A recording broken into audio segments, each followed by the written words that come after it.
Today I've traveled all the way out to Southern California's desert to take a look at the most capable and I think the best subcompact SUV in America. It is, of course, the 2025 Bronco Sport. With more capability than any small Jeep that we find in the US right now, and certainly more capability than any Subaru currently sold as well. And today we're taking a look at the most capable version. This is the Bronco Sport Badlands Sasquatch, which for 2025 has some important improvements over the Bronco Sport you might already be familiar with. Let's take a look and talk about why you might want one of these or why you might want one of the competition.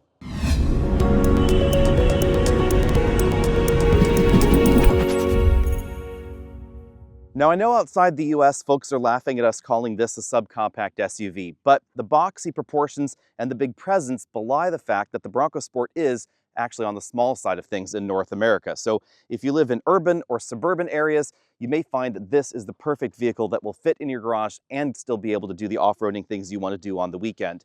And that's really the mission, especially of this Badlands trim, where they've added a lot of extra capability for 2025. We have fully boxed recovery hooks up front and in the back. We have skid plates and metal bumper inserts that are made with the same grade of steel and the same thickness of steel that we find in the Raptor lineup on the F-150 and on the big Bronco, of course. Then they made sure that these fully boxed recovery points up front also act as mounting points for brush guards or other accessories that you might want to add to protect the bumper and the grille in your Bronco Sport. We have big full LED headlights. LED headlights are standard, but the LED fog lights, those are optional. You can see that we have LED turn signals integrated into those headlight modules, and definitely baby Bronco looks. Now, when I say baby Bronco, I am talking about styling, because architecturally, the Bronco Sport and the Bronco are completely unrelated to one another. This is the close relative of the Maverick and the Ford Escape, but it's significantly smaller than an Escape at 173.1 inches long for most versions. The longest version is about 175 inches because of the different bumpers that we get front and rear. But what makes the Bronco Sport definitely different than the Escape that we know now is the squareness. And in that respect, it actually looks more like the Escape from a couple decades ago, the Escapes that I know a number of my family members and friends really, really love and still own because of the boxy practicality. And that's exactly what's going on with the Bronco Sport, and one of the reasons that I think it's such a good fit for people that live in tighter areas. We also have practical touches in the back, like glass that opens separately from the hatch, a feature that you don't find in any other small SUV in the US right now.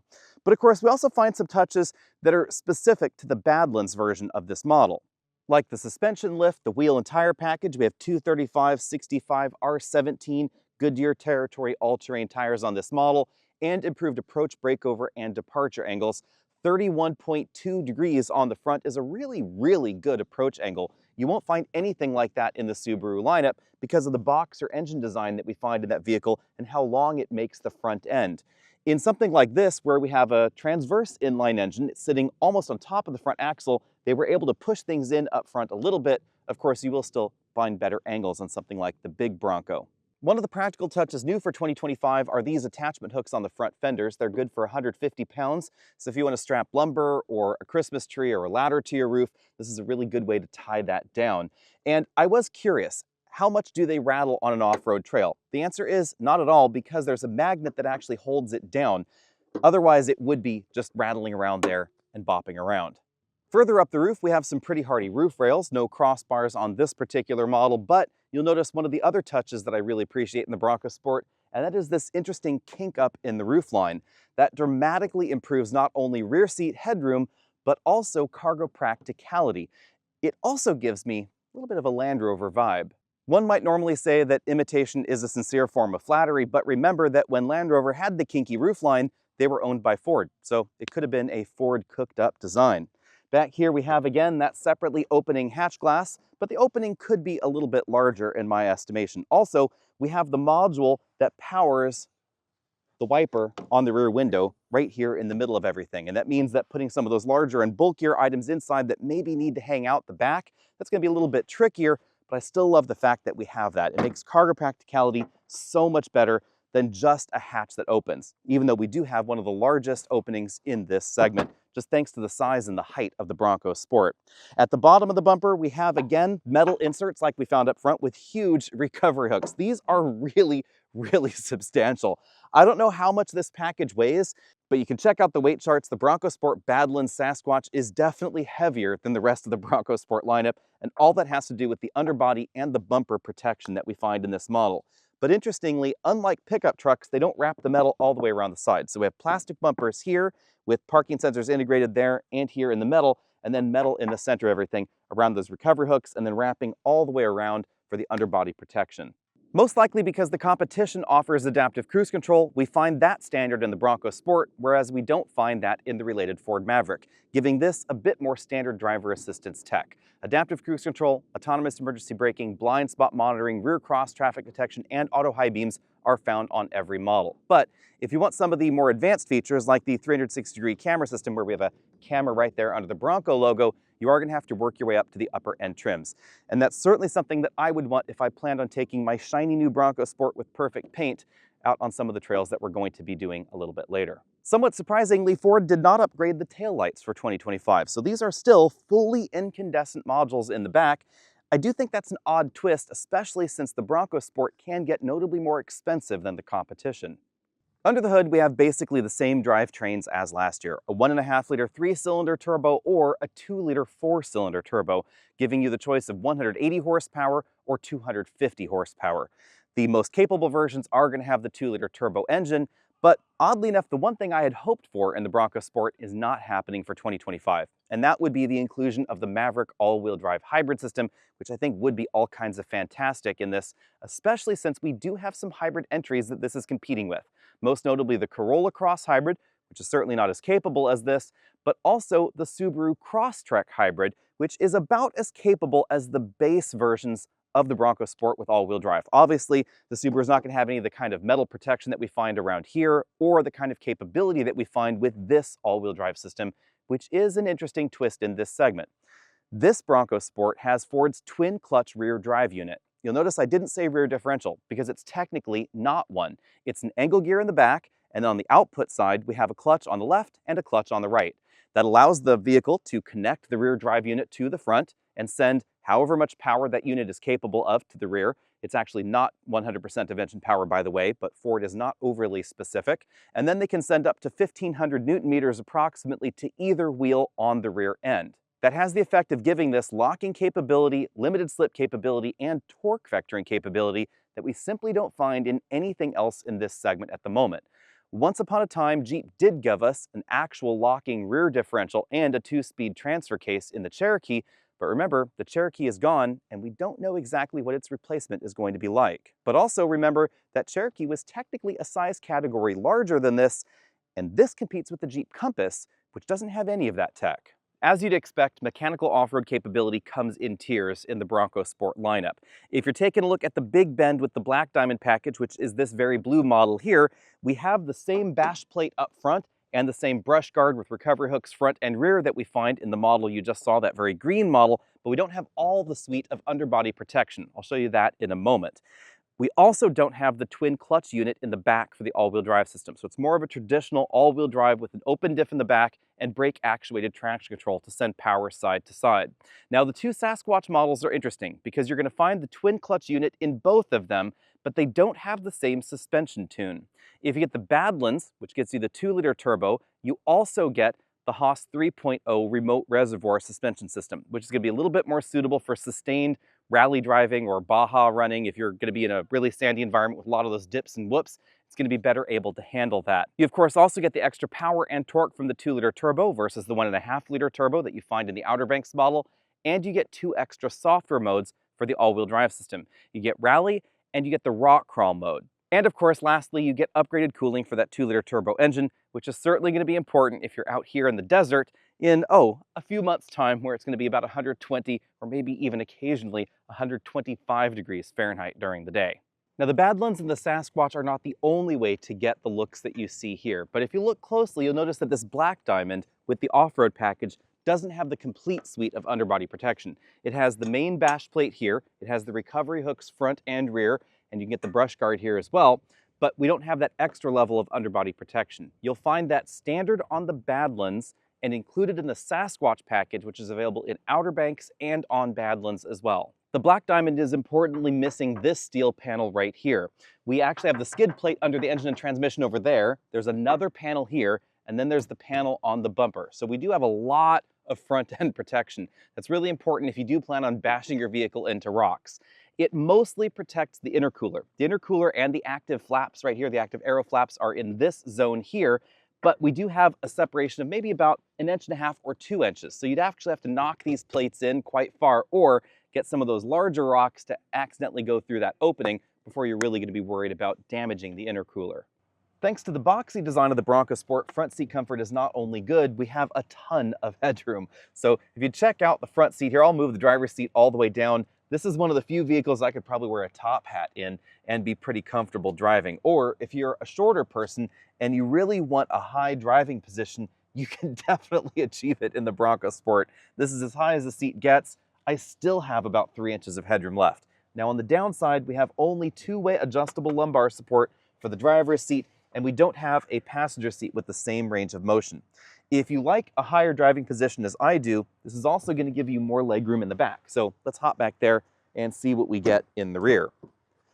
If you are trying to put taller adults or, again, rear-facing child seats, as I mentioned before, in the back, you're going to have a better chance in something like this than average because we have a lot of room back here. Although the bench is still relatively narrow, so you will certainly find more width in some of the larger Ford products. But Ford doesn't really have much in between this and the Explorer because remember, the edge is gone. This front passenger seat is all the way back in its tracks and a little bit more reclined. You can see I have about 1 inch of legroom left there, but this is significantly more than we find on average in this segment. Rear seats offer a fold-down armrest with 2 cup holders there. The rear seats also fold in a 60/40 fashion, and Ford gives us a number of nice accessories like this snap on and off rubbery back to that seat there. Speaking of headroom in the rear, that's one of the big advantages of that particular roof curve that we get in the Bronco Sport. Check that out. This is another area where you could easily wear a big hat in the rear if for some reason you wanted to. Now, we don't find a power hatch in the Bronco Sport, but behind the manual hatch, we do have a lot of storage space because, again, boxy design. Since it's muddy out here, I'm just going to go ahead and fold these seats down and push my roller bag all the way forward. Handily, it is all flat with one another there. We have this interesting cargo divider here. I can unlock it like that, slide it out, pull these little feet down, and use that as a kitchen table or some other table, and it will lock into place in either this position or that forward position to help you divide your cargo. So if you would rather have a 2-stage load floor for your cargo, you can do that. You can put it up in that position to help divide your cargo. And then under the floor, we have the option of a full-size spare tire. Although it is worth noting that this one is not exactly the same size as the tires that we have on the vehicle right now. It's a 215 with tire. So the definition of a full-size spare tire is a little bit tricky. It just means basically not a compact spare. If you wanted to put a 235 millimeter wide tire back here, you could probably do it, but you would have to give up even more storage space. If you get the model with the temporary spare tire, you actually get a little bit more cargo capacity in the back. The interior we're looking at now is a black diamond trim. So this is the base model with the off-road package essentially, which is why we have these auxiliary switches up here. You'll find these in a reasonable number of the trims actually. And I do appreciate the flexibility of these auxiliary switches because if you want to add electrical accessories, be that lights or other things, it's going to be a lot easier to do with that touch there. We have slide to the side sun visors here with vanity mirrors that have lights. No moonroof in this model, but we do have grab handles for 3 of the 4 seating positions. The driver's the one that doesn't get that.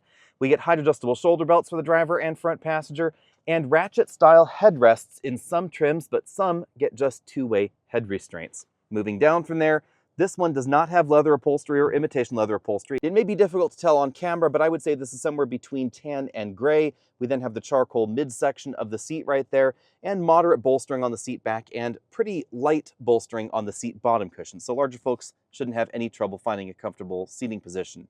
We have a combination of soft and hard plastics on the doors, so hard plastic in this upper section and lower section of the doors, but the armrest is soft, and this upper section of the door is coated in kind of a soft touch material, but it's a little bit wetsuity rubbery rather than a traditional slush molded plastic. Moving over to the dashboard, we have that same material coating this section of the dashboard, harder plastics lower. Pretty big bin-style glove compartment. I suspect you wouldn't have any problem fitting some of those larger tablet computers inside. And speaking of tablet computers, we have a big LCD right here in the dashboard. Of course, it is running Apple CarPlay and Android Auto, and you can use most of the screen for that. But intriguingly, it is not running Ford's latest software version. So this is not running the Ford Digital Experience. Instead, this is the most recent version of Ford's Sync product. Depending on the trim level you get, you could get a center channel speaker with the B&O audio system. We have USB-C charge ports there and mounting locations where you can mount accessories like GPSs or dash cams or GoPros, things like that. Moving down from there, we have two pretty decently sized air vents, but they don't open and close like the side air vents do. Down here, we have a bank of physical and touch buttons. This entire module actually moves, and the system knows what option you want by which one your finger is on as you're poking that display right there. We have a direct access button to the 360-degree camera system if available in your vehicle. You'll notice right now this is the rear view camera only because we don't have the 360 cam in this model. And the 360 cam will operate at higher speeds than before. We have a button to disable the auto start-stop system and an engine start-stop button right there next to it. Below that, we have a Qi wireless charging mat. Over on the side, a grab handle for the passenger, USB-C and USB-A interface ports for the infotainment system. It does support wireless CarPlay, by the way. Over here, we have a rotary shifter with an arrangement that I find a little bit tricky because drive is over there, reverse is there, and park is all the way. So if you're the kind of person that does a lot of three-point turns, you can't just flick this side to side because you're going to end up in reverse. It does take a little bit more planning than that. I prefer the arrangement where park is the button in the middle. Over here on this side, we have two big cup holders with kind of a, I guess, Red Bull holder in the middle, electric parking brake, and depending on the model, you'll find controls for the all-wheel drive system here in addition to the GOAT mode dial. GOAT mode is basically the drive and off-road mode. You'd have a four-wheel drive lock, a rear diff locker, hill descent and progress control button there in some versions. Back here we have a soft padded armrest that opens to reveal a pretty decently sized storage area with a 12-volt power port inside. Then over on the driver's side, we find a full LCD instrument cluster. Intriguingly, this is not the same cluster design that we find in the related Ford Maverick. This is actually a bigger LCD with gauges and designs that maybe look a little bit more like certain versions of the F-150. Moving out from there, we have a tilt telescopic steering column, round steering wheel, finer sport grips up here. You'll find the controls for the adaptive cruise control over here on this side. That is a standard feature in the Bronco. Again, a little bit different than we find in the Maverick. And then controls for that multifunction LCD over here on this side. For some reason, though, we don't find Blue Cruise available in this, something I would love to see because we are starting to see some of those hands-free driving assistance systems working their way to less expensive vehicles. Ford separates the volume and track forward-backward buttons on either side of the steering wheel. We then find controls for the dimmer and headlights over here on this side. I think that the interior of the Outer Banks is the most attractive in the lineup. You can see it's a combination of leatherette and fabric. So we have the fabric inserts right there and the imitation leather around that. And it's kind of a three-tone interior color scheme where we have charcoal, this sort of medium nutty brown, and then kind of this brown-gray accent right there with, of course, the Bronco logo embossed on that. And that multicolor scheme continues across the doors and across the dashboard as well, where we get more of a bronze accent around the screen. And then, of course, we also get a brown center console armrest. The first thing we should do behind the wheel is, of course, talk about the numbers. 0 to 60 happened in this model in 6.9 seconds, and it does have the same torque vectoring rear axle that was seen in a number of high-performance Fords in the past. So torque vectoring capability in the back, locking, and limited slip capability. It's a really handy touch, and it's exclusive in this segment to the Bronco Sport, something that's always surprised me.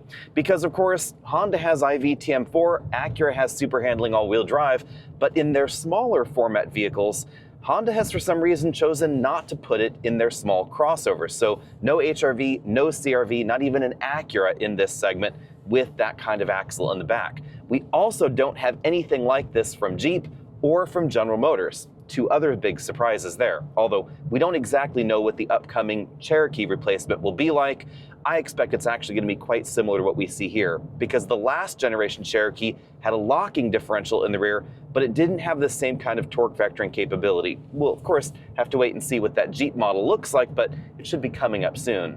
Bear in mind I'm driving a Bronco Sport Badlands, so this one has the 2-liter turbo. If you opt for the 1.5-liter turbo 3-cylinder engine, obviously it's going to take longer to get 0 to 60. We're talking 7.5 to 7.8 seconds depending on the trim level you choose. It may not be obvious on the camera, but it is pretty wet out here on the roads, so we don't have any preliminary 60 to 0 stopping distances yet.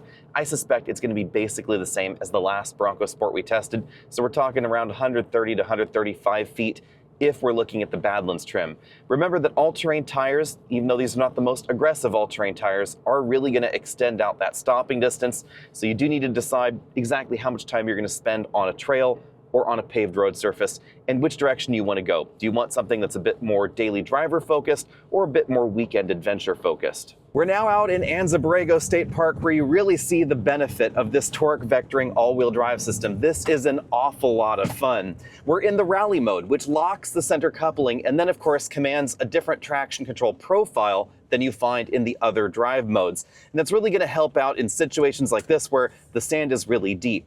You're also going to notice the benefit of the suspension setup that we have in the Bronco Sport. Keep in mind that again, we are in the 2-liter turbo Badlands Sasquatch model.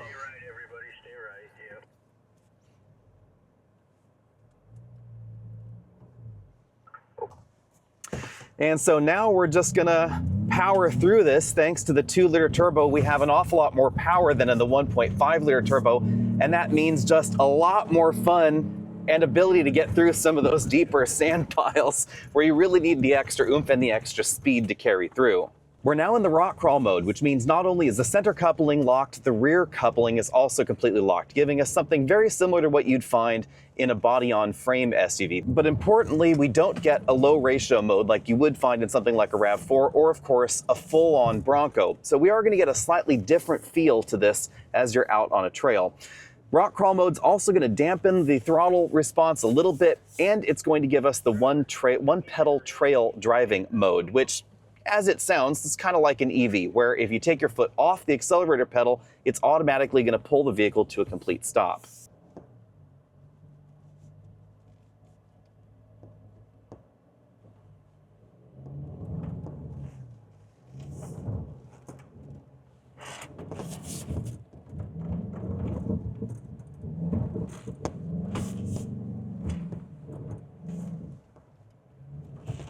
We're on this pretty technical stretch of this course. This is really showing not just the underbody protection, but just the general capability of the vehicle here. We are in the trail control and the 1-pedal drive mode, which is going to, of course, use all the various braking sensors around the vehicle to make sure that we're having a very controlled descent. This is something that you can't do just with ABS, because this is better able to control each individual wheel's speed using the wheel sensor and, of course, the brakes there. And I'm just paying attention to the guys guiding us around. This is definitely much more of a technical course than a lot of manufacturers have taken their vehicles on. Most notably, of course, the Subarus and the Hondas of the world here. All right, we're in the rock crawl mode, gonna get up this hill here.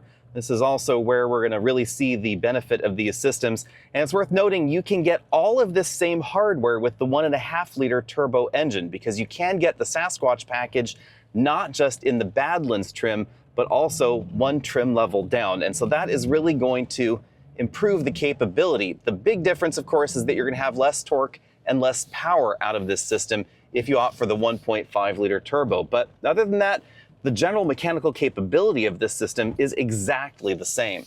Like some of the big boy off-roaders, we have a lot of the same features in the Bronco Sport, including this trail progress control system.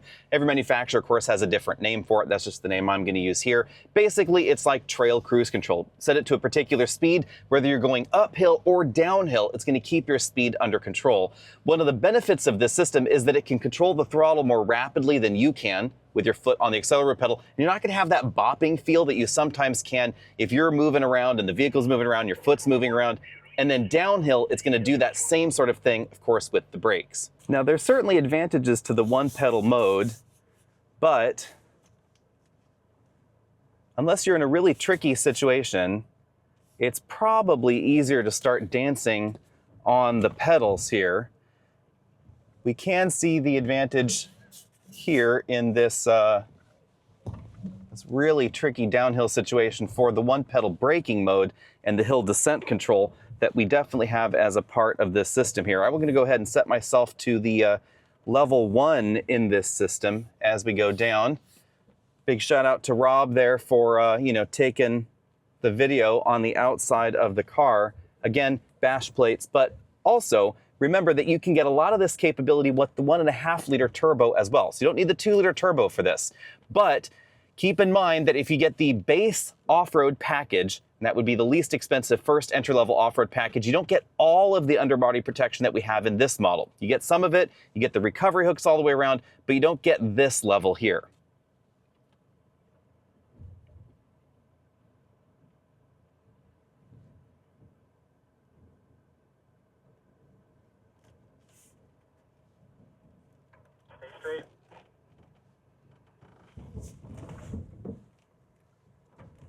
Driver.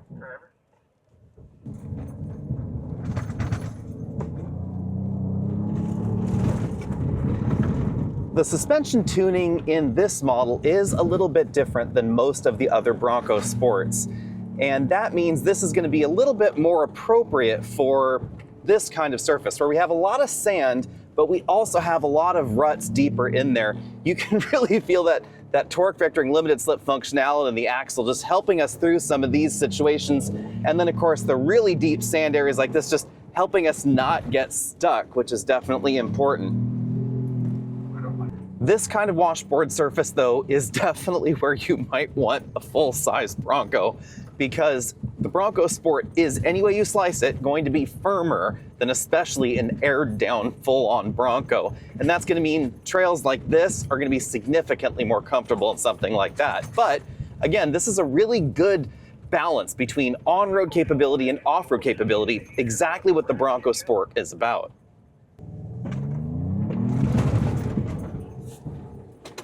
Rob, Cherokee.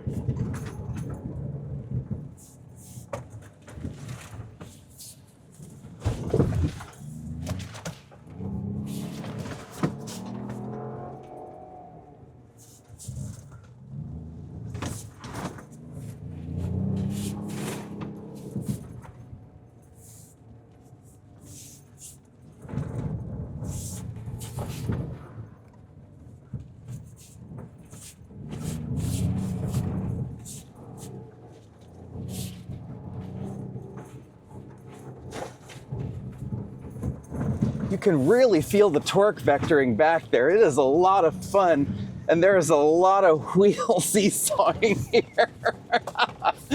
This is just a lot of fun.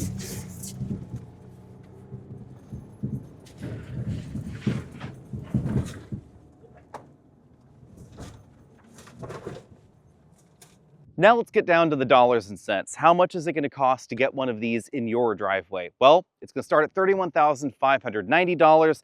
That's going to be for the base model, which is known as the Big Bend trim. You're going to get the 1.5 liter 3-cylinder turbo engine under the hood. But you do get a lot of standard equipment, and that's what makes the Bronco Sport so attractive. If you want the freewheeling trim, which definitely is a nostalgia play, that's $34,730. The Heritage Edition returns for $36,890. If you want a Badlands like this, it's going to be at least $41,710. And if you want the Sasquatch package, that is going to be a bit more. You can also get the Sasquatch package on the Outer Banks trim, and I think that might be the sweet spot. The Outer Banks without Sasquatch is $36,890. It actually gets you some more luxury options on the inside that I really like, but you can add the Sasquatch package to it. So if you want basically this level of capability with more fuel efficiency and I think a slightly more attractive interior, you want the Outer Banks trim. And if I were shopping for a Bronco Sport, I think that's where I would stop. But if you want the ultimate, you do need the Badlands trim for that 2-liter turbo engine under the hood, coupled with the trick axle in the back.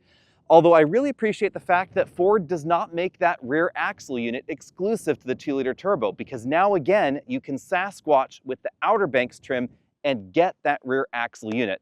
And that's a big, big deal for a lot of folks that maybe are looking to save a bit of money, not just on the purchase of the vehicle, but also their regular gasoline consumption.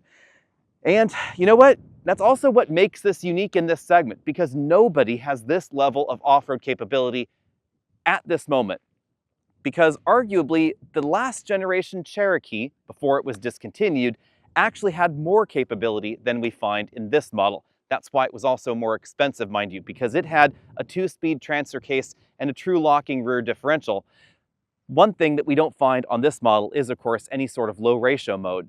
But until we see a resurrection of the Cherokee model, or of course a next generation Compass, this is quite simply top dog, with more mechanical capability, more off-road capability, and more protection than we find in any Subaru or any of the inexpensive Jeeps in North America for the moment. But you're gonna have to pay to play, and something like this is gonna be well over $40,000. Let me know what you think about all that down there in the comments section below. And is one of these on your shopping list? Because if you are shopping for some of those smaller and more efficient options, remember we do have a hybrid system in the Subaru and of course in the Toyota Corolla Cross.